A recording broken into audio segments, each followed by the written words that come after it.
Nancy García Vázquez es doctora en Ciencias Sociales por la Facultad Latinoamericana de Ciencias Sociales, con sede en México. Maestra en Sociología Política por el Instituto de Investigaciones José María Luis Mora y licenciada en Ciencia Política por la Facultad de Ciencias Políticas y Sociales de la UNAM.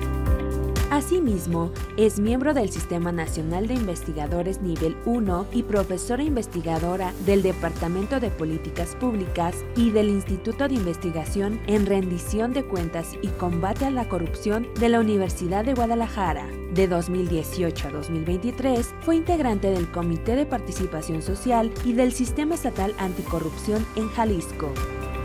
Sus líneas de investigación son la rendición de cuentas, el control de la corrupción, los procesos electorales y la representación política de las mujeres. Sobre estos temas ha escrito 58 títulos, entre libros, capítulos y artículos de publicaciones científicas. En 2007, recibió el Premio Nacional de Administración Pública y en 2014 fue galardonada con el Premio Ángel Ballesteros de Ensayos sobre la Administración y Gobierno Municipal de la Unión Iberoamericana de Municipalistas. Bienvenida a la Casa de la Dignidad y las Libertades, doctora Nancy García Vázquez. Gracias por sus aportaciones a nuestro trabajo de defensa de los derechos de las personas en el Estado de México.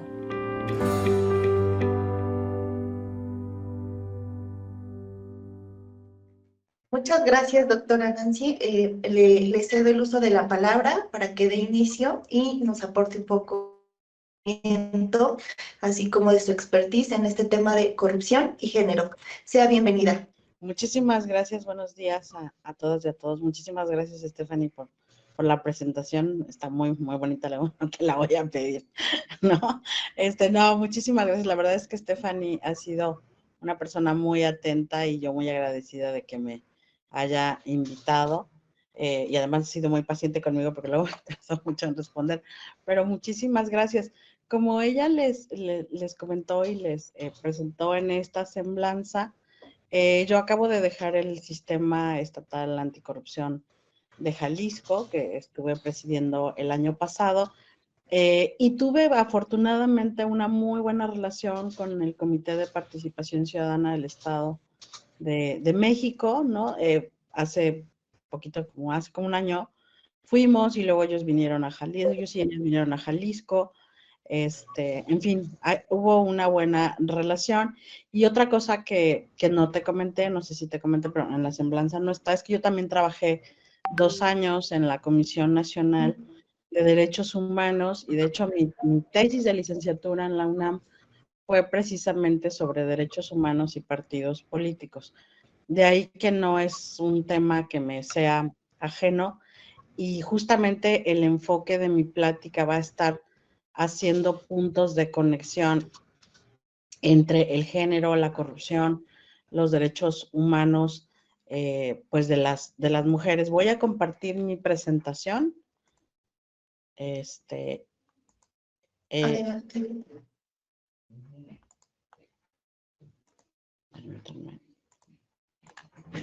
Entonces, pues la idea de la presentación, ¿ya la están viendo? No sé si ya la están viendo. ¿Sí? Me dicen que sí.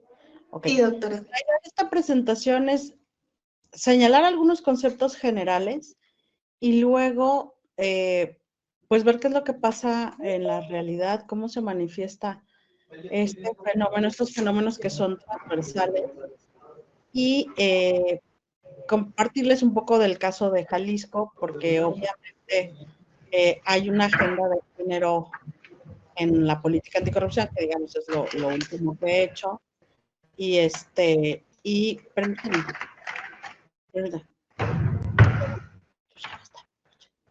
Tú ya estás. Y compartirles un poco el caso de Jalisco, aunque yo sé que en el Estado de México la política estatal anticorrupción del Estado de México también tiene un enfoque de género y también un enfoque de derechos humanos. Entonces, esa es básicamente la idea de la plática. Si ven que no se desplazan las diapositivas, les voy a pedir, por favor, que me lo hagan saber, igual cualquier duda o comentario. Entonces, miren, lo primero que yo quisiera destacar es un dato que es avasallador, ¿no? Con la presencia del COVID, de acuerdo con el informe global de brechas de género, retrocedimos casi 30 años, retrocedimos casi 30 años en los 2 años de la pandemia. La brecha de género mide muchas de las diferencias inequitativas entre hombres y mujeres. Voy a hablar un poquito más adelante de eso. Pero en los 2 años de la pandemia retrocedimos casi 30 años, un poco más de 30 años, y regresamos a una amplitud de 135.6 años para disminuir estas brechas entre hombres y mujeres. O sea, realmente el retroceso fue enorme, pues otra vez porque las mujeres fueron confinadas a, a estar en el espacio doméstico en condiciones de inequidad, ¿no? O incluso a combinar actividades profesionales, familiares, de cuidado, en el hogar, de manera inequitativa en relación a los hombres. Entonces, este es un dato realmente, pues, muy lamentable y tendríamos que empezar desde ahí, ¿no? Ahora, el concepto de género es un concepto, digamos, que ha ido evolucionando, no hay una sola definición, y ha ido evolucionando en el transcurso del tiempo, ¿no? En un principio, pues, hacía referencia solo a las diferencias biológicas entre las mujeres y los hombres, pero ha ido evolucionando para marcar cómo las distintas construcciones socioculturales se van transformando entre hombres y mujeres y van transformando su rol en la sociedad, ¿no? Y de hecho, pues el concepto de género, digamos, ahora tiene la limitación de ser un concepto binario y tiene que transformarse también y abrirse hacia conceptos no binarios, ¿no? Pero en esta definición de roles entre hombres y mujeres, lo que yo quisiera subrayar es que el concepto de género permite identificar que tanto las mujeres como los hombres pueden tener restricciones para acceder a las mismas oportunidades, a las mismas ventajas sociales, y más bien es un concepto que tiende a enfatizar la desigualdad social, económica, política, cultural de las mujeres y cómo eso condiciona sus posibilidades de desarrollo. Entonces, simplemente subrayar, mientras que el concepto de sexo hace referencia a características, ¿no? Biológicas, anatómicas, fisiológicas, hormonales, entre hombres y mujeres, el concepto de género tiene que ver con los roles sociales, culturales, económicos, políticos, lo que ya señalaba yo, y, eh, y pueden construir categorías más allá de la categoría sexual de macho o hembra, ¿no? Para referirse a lo femenino o a lo masculino, al hombre o a la mujer.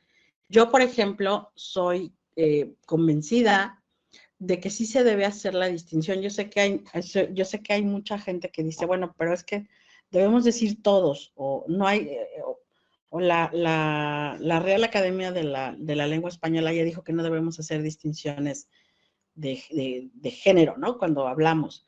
Yo soy de la idea que sí, porque, digamos, a mí lo que me ha tocado estudiar, y hay lingüistas y hay feministas muy importantes que dicen, bueno, lo que no se nombra no existe, ¿no? Y de alguna manera el lenguaje, cuando está demasiado masculinizado, lo que hace es invisibilizar lo femenino.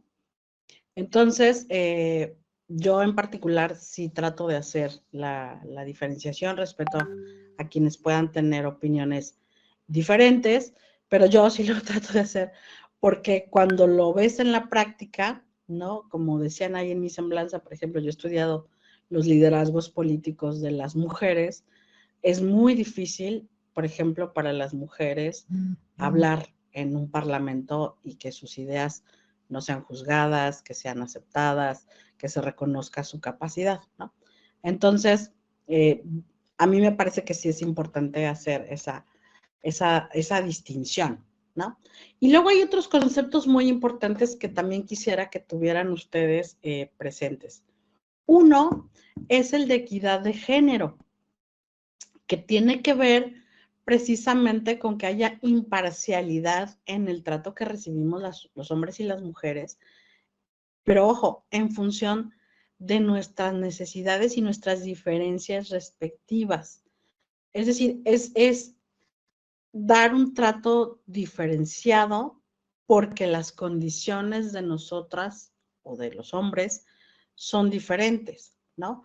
O si estamos entre mujeres, por ejemplo, con diferentes capacidades de ingreso o diferentes capacidades profesionales, pues tampoco somos iguales, incluso entre las propias mujeres.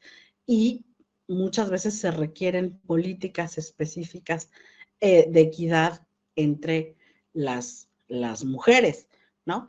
Entonces, y ustedes que están en el ámbito de los derechos humanos, muchas veces tiene que haber tratos diferenciados entre las mismas mujeres. No es lo mismo dar atención, por ejemplo, a una mujer cuyo origen es de un pueblo originario que a una mujer que creció en la ciudad y tuvo una educación formal, por ejemplo, ¿no? Tienen historias de vida, condiciones contextuales diferentes y no las pueden tratar igual, ¿no? O no puedes tratar igual a una mujer mexicana que queda presa en Estados Unidos y que necesita un traductor para defenderse. Entonces, el concepto de equidad de género hace esta referencia a que se tienen que incorporar medidas que nivelen las desventajas históricas y sociales que arrastran las mujeres. Otro concepto también importante que no debe confundirse es el de perspectiva de género, ¿sí? La perspectiva es un paradigma, es una forma de ver la realidad, identificando los roles y las tareas que realizan las mujeres y los hombres. Es decir, a ver, para decirlo más sencillo, son unos lentes. Nos ponemos unos lentes y esos lentes nos permiten observar estas asimetrías en las relaciones de poder y las desigualdades que estas mismas relaciones de poder producen entre hombres y mujeres. La perspectiva es una forma, es un conjunto de teorías que nos permiten conocer y explicar las causas que producen esta diferenciación de roles y mujeres, ¿sí? Entonces, es una herramienta para analizar justamente cómo se producen estas relaciones, cómo se sostienen, ¿no? Cómo se reproducen, no solo cómo se originan, sino cómo se reproducen, a través de qué mecanismos y qué efectos tienen tanto en la vida de los hombres como en la vida de las mujeres, ¿no? Y lo que hemos hecho, digamos, en muchos ámbitos de política pública, en el ámbito de derechos humanos, en el ámbito anticorrupción, en el ámbito de la política social, por ejemplo, es introducir la perspectiva de género precisamente para enfatizar que se necesitan establecer mecanismos afirmativos, compensatorios, de equidad, para tratar de nivelar esas asimetrías entre hombres y mujeres. Entonces, la perspectiva de género es un conjunto de conceptos, de metodologías, de teorías para analizar un determinado problema público, ¿no? Y la diferenciación o lo particular, pues es que te vas a enfocar, primero que nada, en entender que hay asimetrías entre hombres y mujeres. Y a partir de ahí, entonces tú diseñas las intervenciones que consideres pertinentes. Espero estar siendo clara.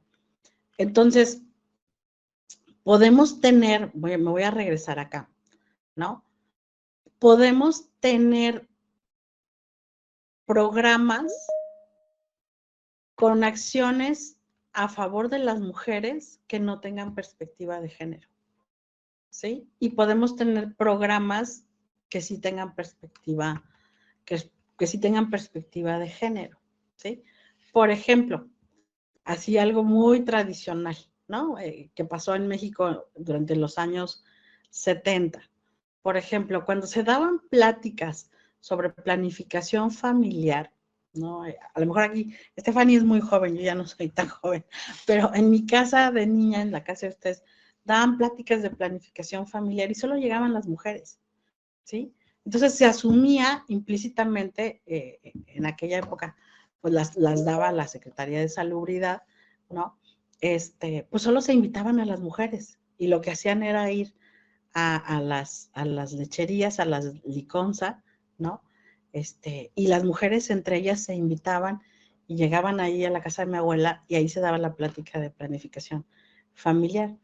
Pero entonces lo implícito de eso es que se les asignaba el rol reproductivo y el control reproductivo solamente a las mujeres, ¿no?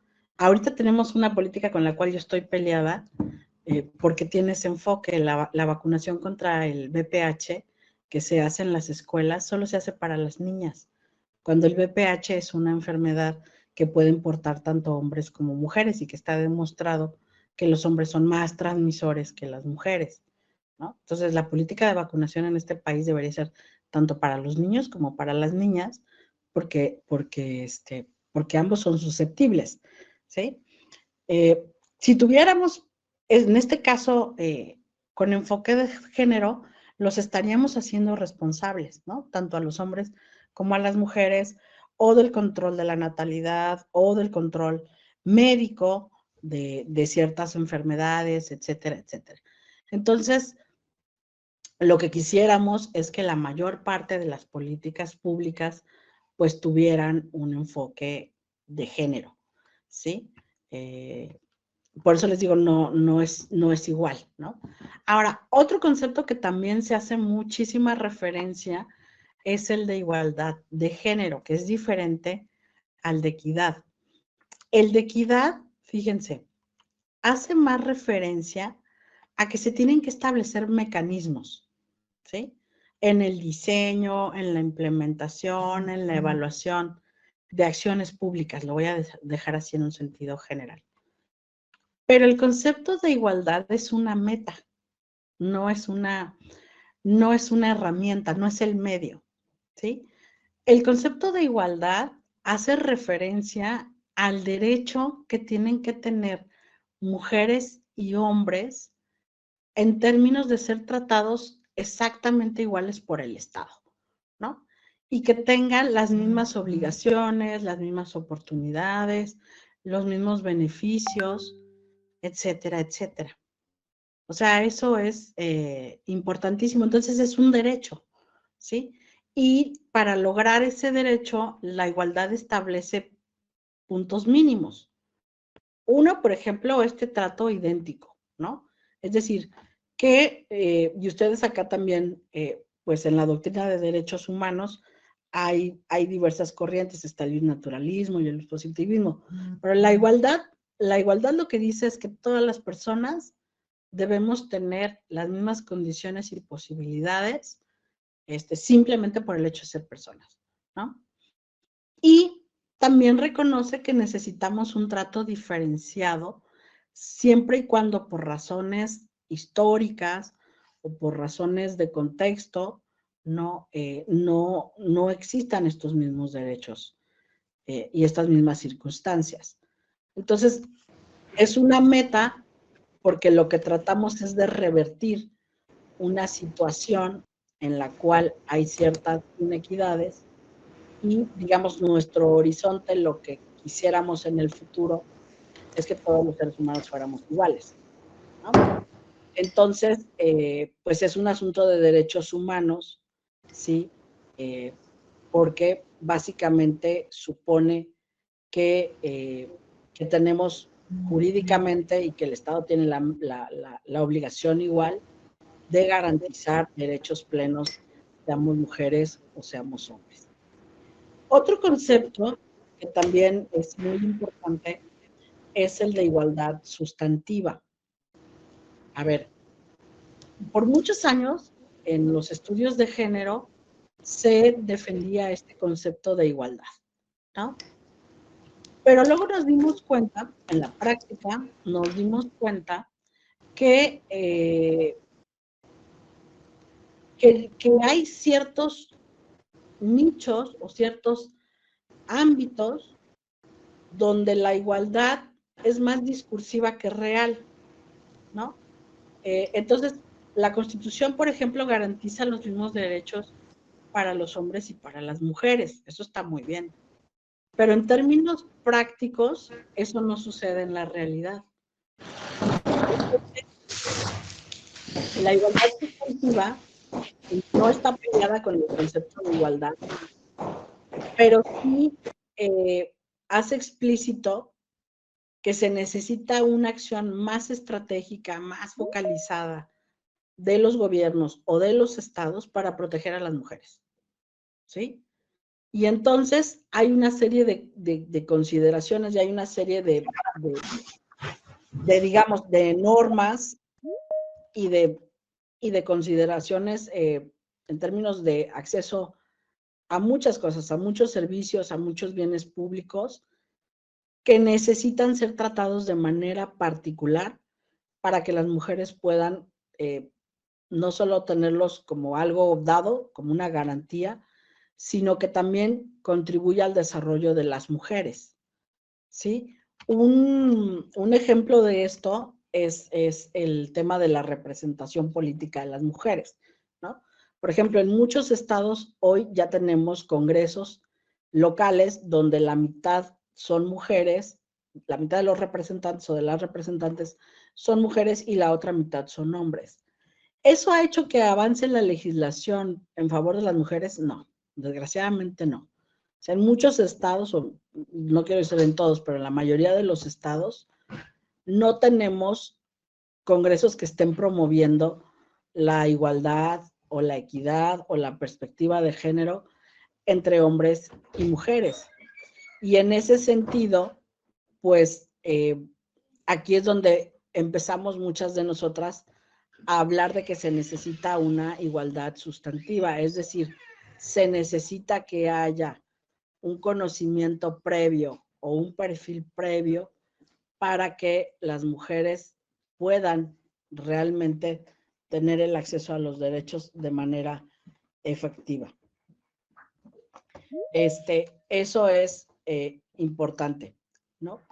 El último concepto que les quiero, bueno, no, todavía hay otro, pero otro concepto muy importante y que seguramente ustedes recurrentemente han estado escuchando es el de transversalidad, ¿no? Ahora muchas cosas son transversales. Entonces ya decíamos, a ver, el concepto de género hace alusión a estas diferencias en las condiciones entre hombres y mujeres. Pero esas diferencias en las condiciones entre hombres y mujeres se manifiestan en muchos ámbitos de la vida pública y por ende de los problemas públicos y los problemas sociales que aquejan a una sociedad. Para resolver esos problemas, tenemos que considerar la diferenciación de género, tenemos que considerar que hay circunstancias distintas entre hombres y mujeres, ¿sí? Y en ese sentido, se tiene que pensar en una dimensión integrada de esas diferencias, básicamente de esas brechas entre hombres y mujeres, o de esas asimetrías entre hombres y mujeres, para diseñar intervenciones de política pública más eficientes, ¿sí? Ese es el objetivo. Y en el caso específico de la transversalidad de género, es así. Y les pongo un ejemplo muy concreto.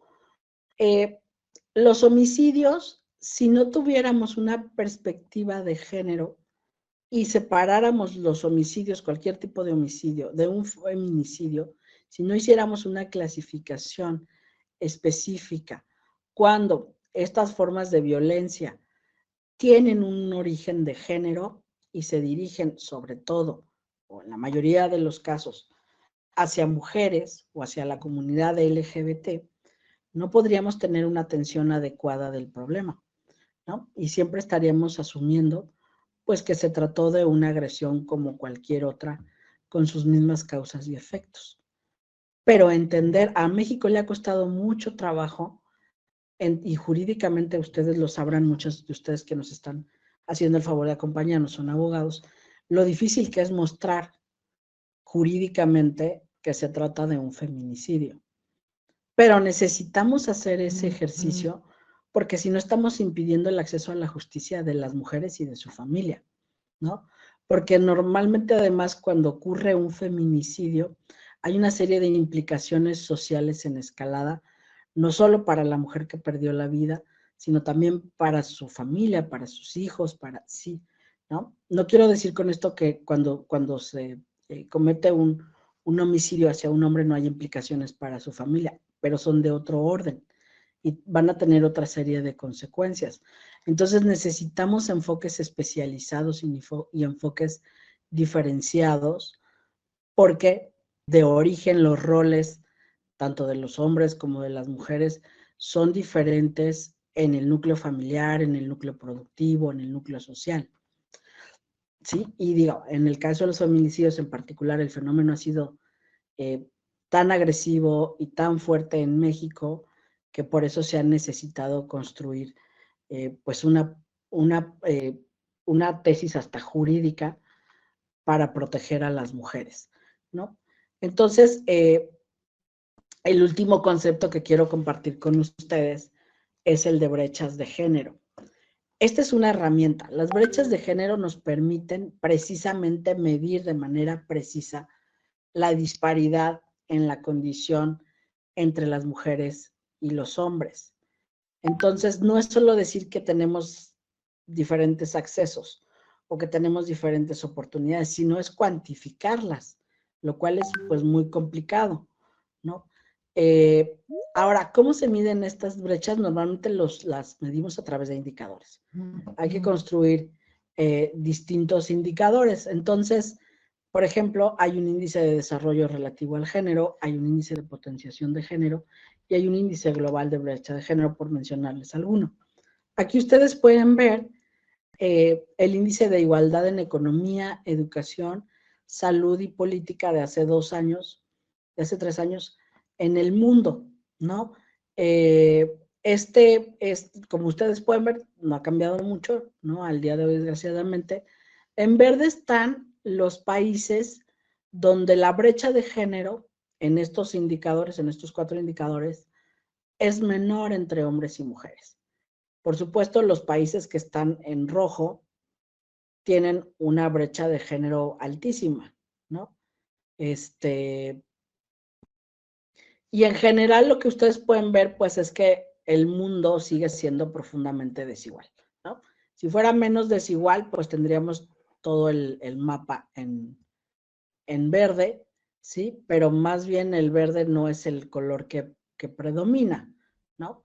Entonces todavía, y yo les decía al principio, pues si retrocedimos 30 y tantos años en solo 2 años de pandemia, pues esto todavía está mucho peor.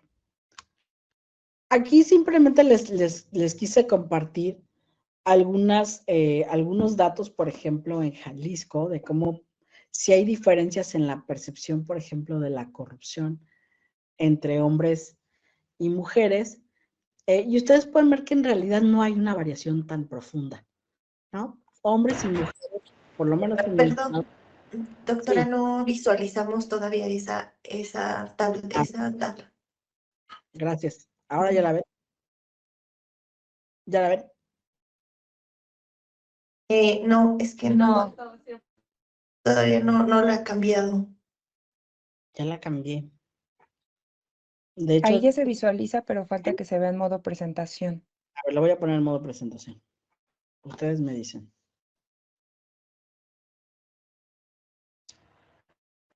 ¿Sí? No, No, todavía no.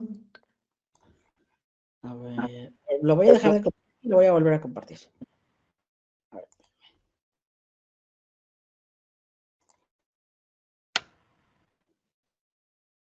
Ahí ya la están viendo completa. No.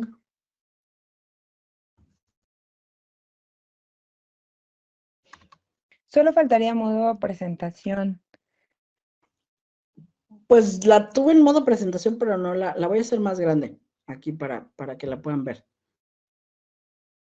Sí, gracias. Gracias. Ahí está. Gracias. Entonces, en realidad no hay una diferenciación, por lo menos en la percepción, ¿sí? Pero digamos, a través de indicadores muy concretos, por ejemplo aquí, no les pregunta, ¿para usted qué es un acto de corrupción? Sobornar o cooptar una autoridad, violentar los marcos jurídicos, despojar y poseer objetos de manera ilícita, en fin, les dan una lista de cosas, ¿no? Lo que quiero que vean más bien son los colores de las gráficas. Las diferencias no son tan amplias, digamos, la brecha es relativamente pequeña, es decir, la corrupción afecta a los hombres y a las mujeres no de manera tan diferenciada, por lo menos en estos rubros de la encuesta, ¿no? ¿Sí? Ahora, quisiera ponerles algunos ejemplos, ¿no? De cómo afectan estas brechas de género si no hay una estrategia anticorrupción, si no se abordan desde una perspectiva anticorrupción. Pero ahí estás dando energía. Entonces, aquí tienen algunos ejemplos sobre eso, ¿no? Por ejemplo, en Acapulco, un contralor que gana más que la alcaldesa, ¿no? En el AIFA, ¿sí? Dice, solo 1 de 4 trabajadores son mujeres y ganan menos en promedio.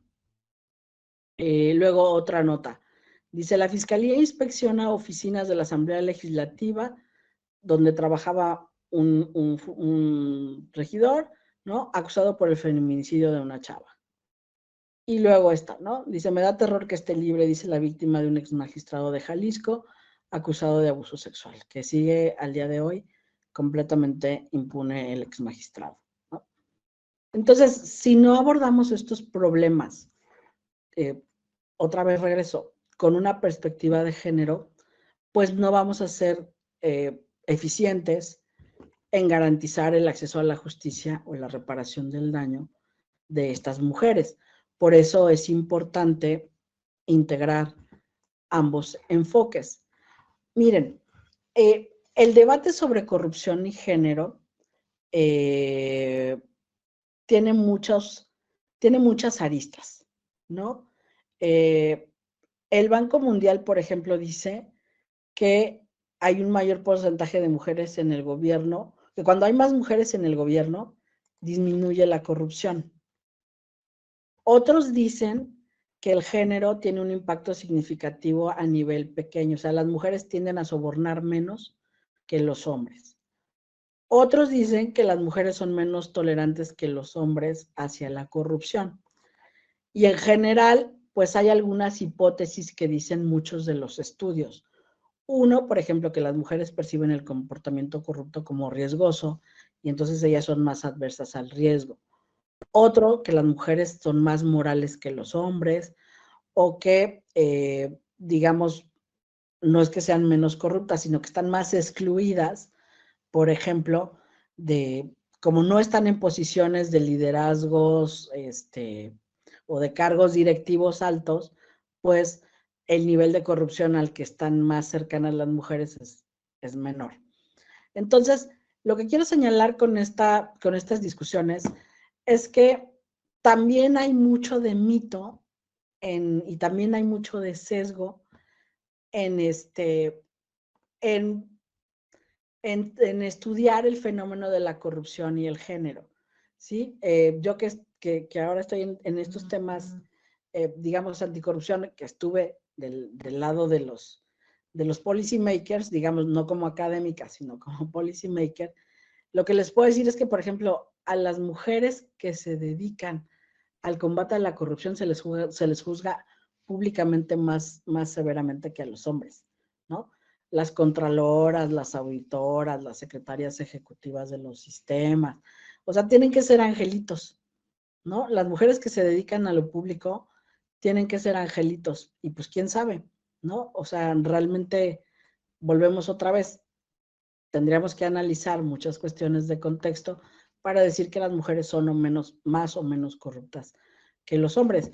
En el caso, por ejemplo, donde muchas veces se dice es que las mujeres son menos corruptas que los hombres cuando piden créditos, por ejemplo. No, bueno, pues es que muchas de las que piden créditos son jefas de familia y no es que sean menos corruptas, es que son más responsables porque son la carga, son el sostén económico de sus familias.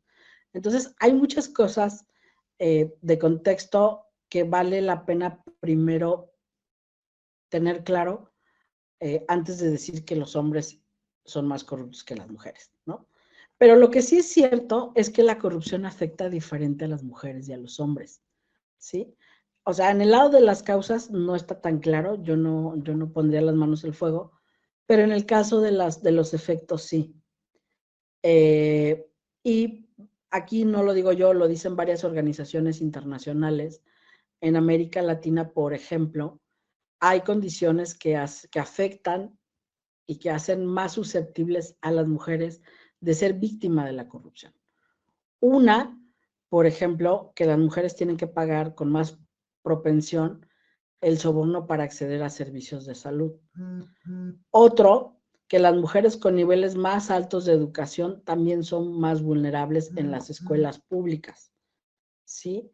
Otro, que las mujeres en América Latina con menos recursos económicos también tienen que pagar más sobornos en los servicios judiciales.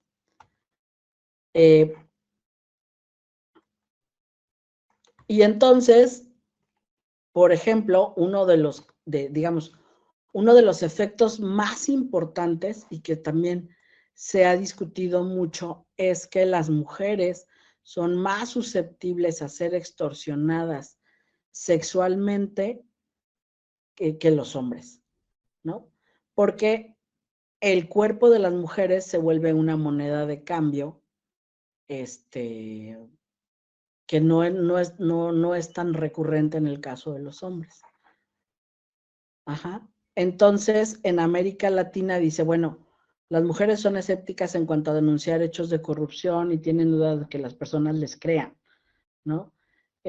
No creen que una influencia decisiva para terminar con la corrupción, ¿sí? Tienen temor a represalias, saben que no necesariamente se van a tomar las medidas correspondientes para protegerlas, entonces tienden a denunciar menos. Y aquí otra vez les pongo unos ejemplos donde vemos cómo las instituciones no protegen a las mujeres, ¿no? Por ejemplo, aquí falsifican firma de mujer en Ecatepec y le embargan a su domicilio. Acusa de corrupción al juez, ¿no? Otro, silencio en bienestar por un acosador sexual, ¿sí? O una denuncia por acoso sexual contra un exfuncionario de Cofepris, abre la caja de Pandora, porque el cuate para otorgarles permisos, pues les pedía a cambio extorsiones de tipo sexual. En la pandemia tuvimos muy desgraciadamente, muchas notas en todo el mundo de cómo a las mujeres se les pedían favores sexuales para acceder a una vacuna, para acceder a atención médica, para acceder a un tanque de oxígeno, ¿sí? Entonces, bueno, esa circunstancia también pues pone más en peligro y hace más vulnerables a las mujeres. Otro ejemplo también en este sentido son las madres buscadoras, que están buscando a sus familiares desaparecidos. Yo creo que ustedes saben muy bien que en general hay más mujeres buscando a sus familiares desaparecidos también por un rol de género, ¿no? Porque el hombre es el proveedor y el hombre sigue trabajando y las mujeres son las que tienen que ir a buscar al hijo, al primo, al familiar, la hija desaparecida. Entonces, yo he estudiado la relación entre corrupción, desaparición y derechos humanos y hemos visto cómo las mujeres son más proclives también a esto, ¿sí? Ahora, para ir un poco cerrando, porque creo que ya me he extendido algo, quisiera platicarles qué hicimos en Jalisco y cómo integramos la perspectiva anticorrupción. Y esto también se los cuento por varias razones. Primero, porque Jalisco fue el primer estado que incorporó la perspectiva de género en su política estatal anticorrupción, pero además en Jalisco tuvimos y hemos tenido un sistema estatal anticorrupción donde hay muchas mujeres y la mayor, y más bien todas las mujeres que han estado, tanto en el comité como en la Contraloría, en la Auditoría de SAT, han tenido enfoque de género, ¿no? Entonces, digamos, esas circunstancias hicieron que desde el arranque se tuviera como muy claro que había que incorporar la perspectiva de género. Entonces, en Jalisco, bueno, hay un plan estatal de desarrollo y ahí también hay un mandato en el que dice que se tiene que hacer efectivo el derecho a la igualdad entre hombres y mujeres, ¿no? Pero además de eso, me voy a ir un poco rápido en esto. En la política estatal anticorrupción, nosotros tuvimos dos prioridades. Una, que fue el que la mayor parte de los instrumentos que se desarrollen para el ingreso al servicio público tengan perspectiva de género y que también cuando se fomenten mecanismos de participación ciudadana haya este enfoque de género. Y estas estrategias se pueden medir en nuestro Plan Estatal de Desarrollo y de Gobernanza, ¿no? Entonces, digamos, la intervención, aquí les voy a poner nuestra política estatal anticorrupción, la intervención desde el principio tuvo como enfoques transversales los derechos humanos, la perspectiva de género, el tema de coordinación, de gobierno abierto y el aprovechamiento de tecnología y de inteligencia, ¿no? Y entonces en todos estos principios pues están presentes, insisto, la perspectiva de género. ¿Qué fue lo que hicimos? Pues de entrada, a la hora que se elaboraron los diagnósticos para diseñar la política anticorrupción, mantener un 50-50 entre hombres y mujeres. Luego publicamos un protocolo de actuación con perspectiva de género para la investigación de quejas y denuncias por hechos de corrupción. Sacamos una biblioteca de género, sensibilizamos a muchas instituciones, sobre todo a los órganos internos de control, porque a ellos les toca atender la violencia política hacia las mujeres en razón de género, y la Contraloría del Estado también hicimos ya un protocolo general para atender las quejas y denuncias que les llegan a los órganos internos de control por hechos de corrupción, ¿no?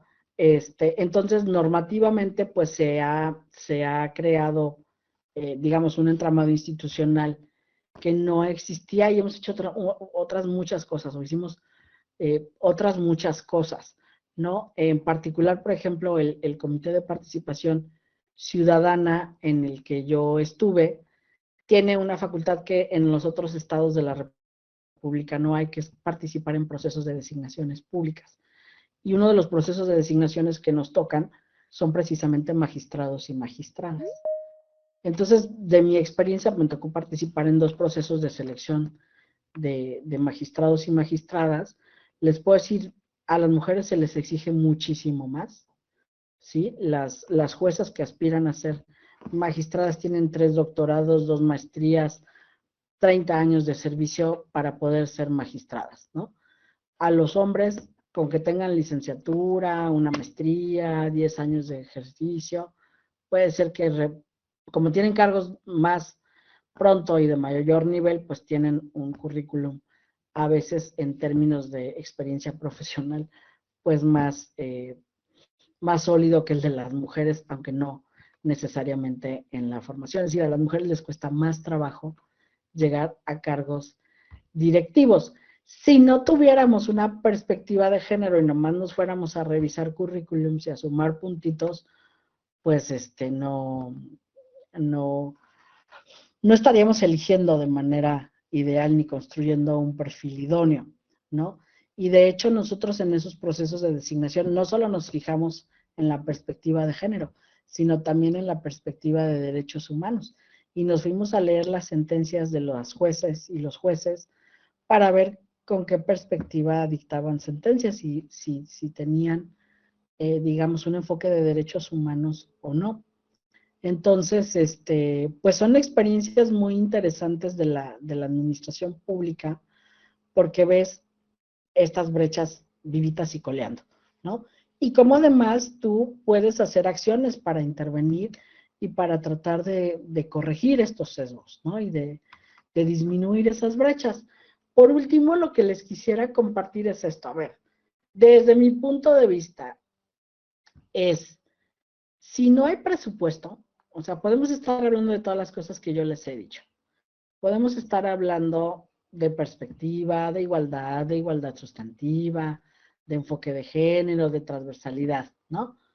Pero miren, por lo menos en Jalisco, yo me he estado dedicando a analizar el presupuesto para las mujeres y tenemos 2 anexos transversales con enfoque de género. Entonces, el anexo transversal de igualdad, que se va a fomentar acciones encaminadas a promover la igualdad entre hombres y mujeres en el Estado, no llega ni al 1%. Es el 0.9% de nuestro presupuesto, o sea, nada. Y luego, Jalisco, que es uno de los estados con mayor violencia hacia las mujeres en términos de feminicidios, desaparición, etcétera, etcétera, pues tiene un anexo transversal de violencia hacia las mujeres, ¿no? Y es el 0.3%, o sea, es todavía menos de lo que se dedica a la igualdad. Y luego yo hice el cruce de qué parte del presupuesto del anexo transversal anticorrupción se destinaba acá, y solo una dependencia, que era la Fiscalía Anticorrupción, reportaba ejercicios en ese rubro, que eran 2,600 pesos, ¿no? Entonces, insisto, hay que, o sea, medir las brechas de género, por ejemplo, a través de los presupuestos, pues te permite ver estas incongruencias en los diseños institucionales, donde por un lado, pues en la política del Estado hay un componente de género importante, ¿no? Y la esperanza es que se disminuya la brecha de género, pero cuando lo analizas en pesos y centavos, dices, bueno, pues con menos del 1% del presupuesto, pues va a ser difícil que lo logremos en un periodo razonable de tiempo, ¿no? Entonces, para ir cerrando la presentación, quisiera resaltar el papel enorme que tienen ustedes como servidoras y servidores de la Comisión de Derechos Humanos para visibilizar esto y también para sensibilizar al resto de la administración pública, ¿no? Porque de pronto también en la cultura organizacional uno puede creer que todos hablamos el mismo idioma, y cuando sales y convives con los servidores públicos o las servidoras públicas municipales, por ejemplo, pues es otro mundo, ¿no? Y el conocimiento que nosotros traemos no necesariamente es el conocimiento que tienen en otros niveles de la administración pública o en otros ámbitos de la administración pública. Aquí en Jalisco, por ejemplo, hubo un ejercicio muy interesante de sensibilización hacia los órganos internos de control, donde pues también hay una diversidad, ¿no? En los perfiles de los órganos internos de control. O sea, imagínense ustedes a una persona de la comunidad LGBT tratando de ser respetada como autoridad, siendo un órgano interno de control en un municipio, pues, donde la cultura todavía es predominantemente patriarcal, ¿no? O sea, si van a reconocer su autoridad o no. Entonces, bueno, yo siempre pongo como ejemplo, porque lo vi, porque me tocó ser parte de eso, justamente que hace 30 años, cuando hablábamos de derechos humanos, la gente no sabía lo que era un derecho humano, ¿no? Y muchas personas, la típica señora que pensaba que si el marido la golpeaba, estaba violando sus derechos humanos, y entonces llegaba a la Comisión Nacional de Derechos Humanos a poner una queja porque el marido la había golpeado, ¿no? Y lo que tuvimos que hacer fue sensibilizar, capacitar, para que la gente reconociera qué era una violación a derechos humanos y cómo tenía que defenderse de una violación de derechos humanos y qué no era una violación de derechos humanos y a qué instituciones podía acudir cuando sufría violencia. Pues eso, en esa misma ruta, digamos, estamos ahora quienes trabajamos en el tema anticorrupción, porque anticorrupción no es lo mismo que corrupción, ¿no? Entonces, estamos sensibilizando muchísimos servidores públicos y en general a la sociedad de qué es la anticorrupción, de por qué nos conviene promover valores como la integridad, como la ética. Y bueno, pues esta es una tarea de largo plazo, así como, insisto, como tuvimos una curva larga de aprendizaje sobre los derechos humanos, pues tendremos una curva de aprendizaje larga sobre la anticorrupción, sobre la transparencia, sobre la rendición de cuentas y cómo todas estas se conectan. Y si se conectan de manera virtuosa, hacen que la población esté protegida, que disfrute de sus derechos, que tenga acceso a la justicia. Pero si no se conectan, entonces evitamos el acceso a la justicia, a la reparación del daño a muchas víctimas de muchos delitos. Entonces yo hasta aquí dejaría mi intervención, Stephanie, muchas gracias por escucharme. No, hombre, muchas gracias, doctora, a usted por aportarnos sus conocimientos. Me gustaría presentarle un reconocimiento a nombre de la Comisión de Derechos Humanos. Otorga el presente reconocimiento a usted, doctora Nancy García Vázquez, por su destacada participación en la ponencia denominada Corrupción y Género. Este reconocimiento lo firma la maestra Mirna Araceli García Morón, quien es la presidenta de la Comisión de Derechos del Estado de México, agradeciendo mucho su participación y su aportación en este día. De verdad, muchísimas gracias, doctora. Estamos muy, muy agradecidos por su participación. No, pues muchísimas gracias a ti, a la presidenta de la comisión y a todas y todos quienes me escucharon esta mañana. Muchas gracias. Muchas gracias, que tenga un excelente día. Gracias a todos los que nos hicieron favor de acompañarnos a través de las redes sociales y a los servidores públicos de la comisión. Si nos hacen favor de registrar su asistencia y que tengan un excelente día.